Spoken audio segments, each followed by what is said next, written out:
Привет, телезрители! Добрейшего времени суток, друзья! В эфире детская информационная служба «Гора новостей». С новостями и событиями дня тебя познакомим мы, Никита Гуров и Карина Однобаева. А вот что подготовили для вас наши корреспонденты.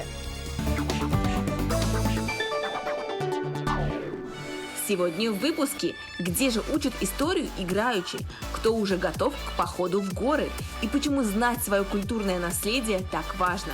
Все это и намного больше в «Горе новостей», так что смотри и не переключайся.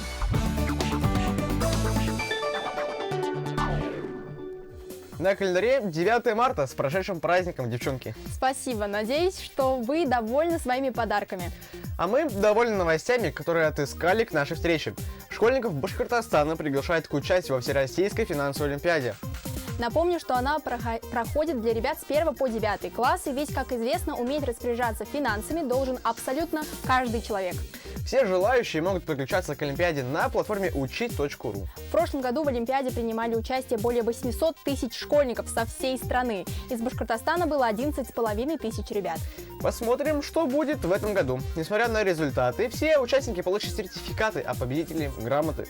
Такая олимпиада учит ребят знакомиться с базовыми понятиями и принципами верного финансового поведения. Школьники в ходе выполненных заданий учатся планировать личный бюджет, распознавать мошенников и пользоваться банковскими картами.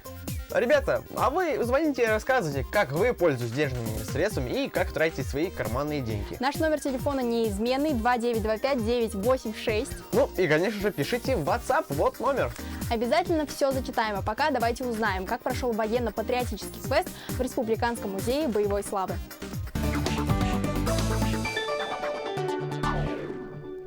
Чтобы выучить историю играючи, нужно знать специальные игры. Музей боевой славы знает, как привлечь школьников к изучению такого важного предмета. Вот уже 6-й год в Республиканском музее боевой славы проходит военно-патриотическая игра «Время Че». В этом году она посвящена 77-летию победы в Великой Отечественной войне. В интеллектуально-спортивном забеге участвуют 4 команды. «Пламя», школьники гимназии номер 64, «Жуковцы», ребята из гимназии 82, «Поиск», патриоты школы номер 125 и команда «Пентиумы». В нее входят ученики Центра образования номер 114 с углубленным изучением отдельных предметов.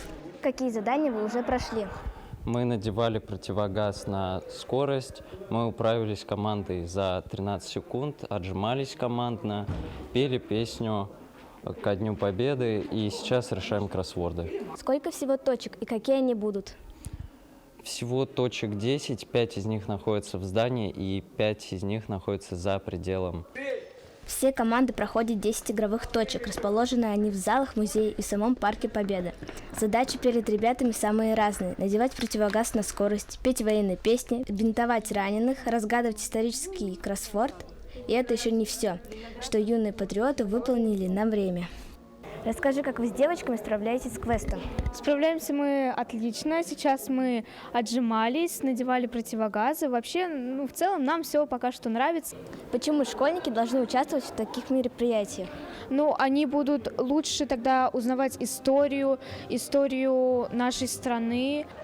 Ребята состязались в смекалке, военно-спортивной подготовке, знаниях о военно-патриотическом прошлом. Все были на высоте, но все же почетное звание победитель получила команда «Пентиумы». Поздравляем ребят из Центра образования номер 114 с углубленным изучением отдельных предметов.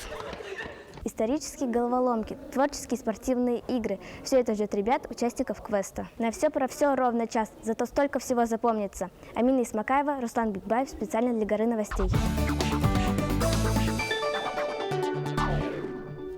Амина, спасибо. А мы продолжаем рассказывать новости, которых к этому часу целая гора. Ну и раз уж мы сегодня решили обсуждать финансы, то предлагаю еще одну новость в тему. Банк России разработал детскую игру о признаках подлинности банкнот. Она называется «Космический детектив. Тайны 7 банкнот». Рассчитан на ребят с 7 лет. А вы умеете определять подлинность денежных купюр? Это же целая наука.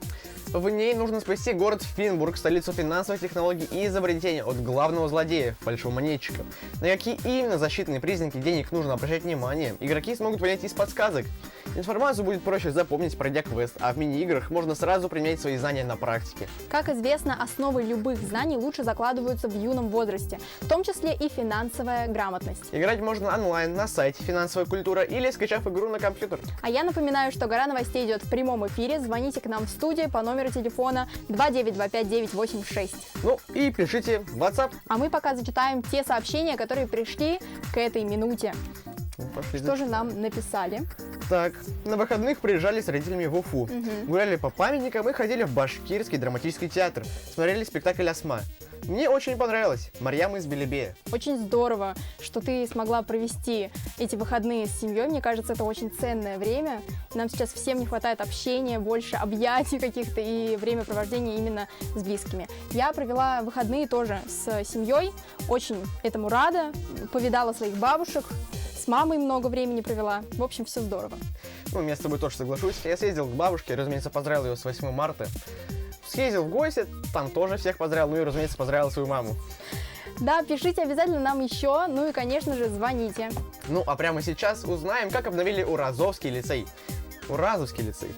В честь такого ребята устроили самый настоящий праздник. Сейчас в рамках проекта формирования современной городской среды будут обновлять и другие социально значимые объекты. Юным спортсменам теперь будет комфортнее тренироваться. Значит, будет больше спортивных сюжетов. А прямо сейчас предлагаю посмотреть, как прошел квест по мотивам горных забегов.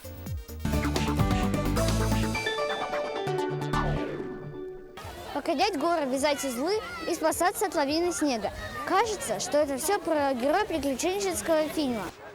Мы на вершине Башкирии.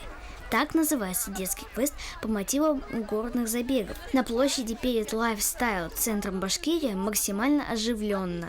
Около десятка станций, которые должен изучить каждый начинающий турист вместе со своей командой. Здесь пригодится и физическая подготовка, и острый ум. Покорить ремель, не выезжая из Уфы, вот это удача! Такое не каждый день бывает.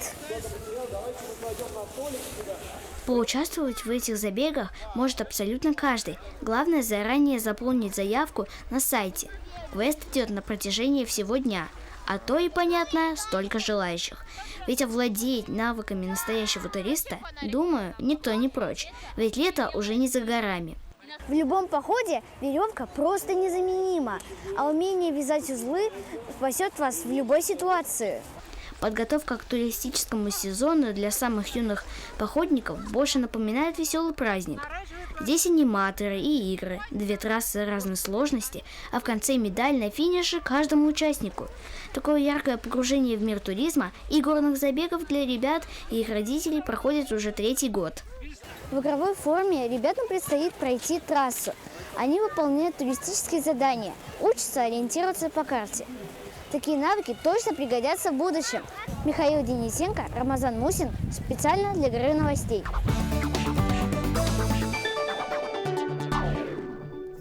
Миша, большое спасибо. А мы продолжаем рассказывать новости. В Башкортостане начался прием заявок на первый тур республиканского конкурса юных сценов «Глаз детей Урала». Для участия приглашаются школьники и учащиеся детских музыкальных учреждений и школ искусств.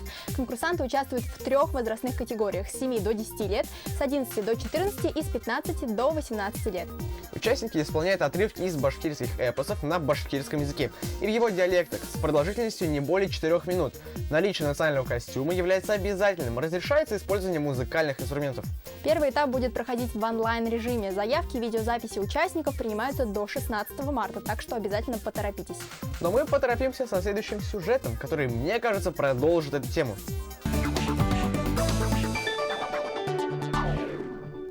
В 4 залах Национального музея Республики Башкортостан разместилась выставка, где можно познакомиться со всем многообразием нашей культуры. Выставка «Эпическое наследие народов Евразии» дает старт году культурного наследия народов России в Башкортостане. Это значит, что будет много подобных выставок на протяжении всего года. Здесь представлены эпосы всех народов Евразии. Традиционные эпосы считаются первоисточниками, откуда мы черпаем знания по культуре, философии, традициям народов.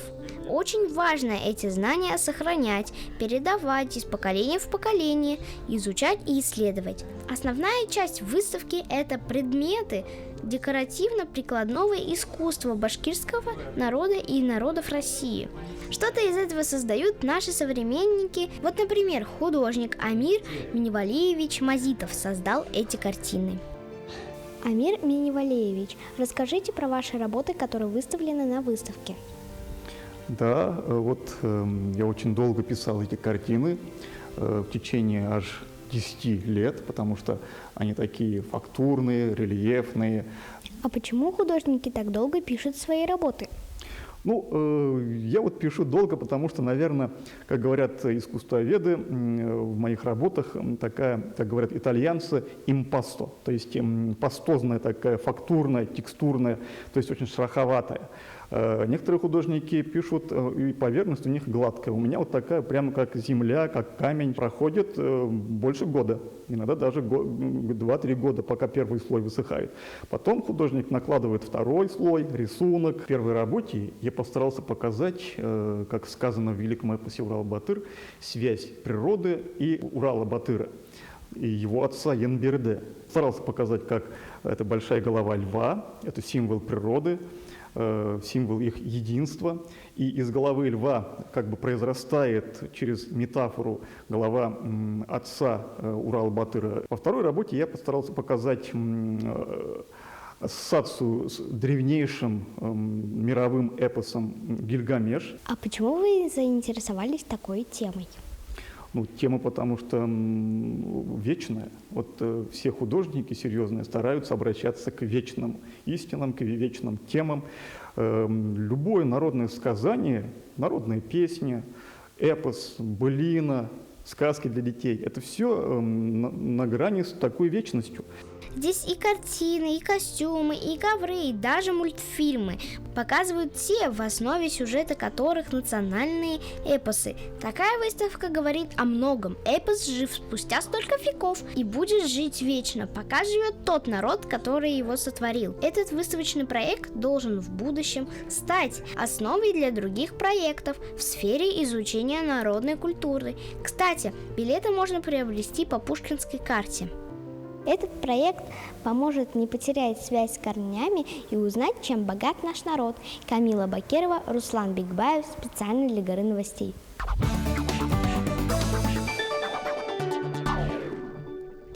Камила, спасибо. На этом все. С новостями и событиями дня тебя знакомили Карина Однобаева И Никита Гуров. Включай нас каждый день и И будь на вершине событий. Пока-пока.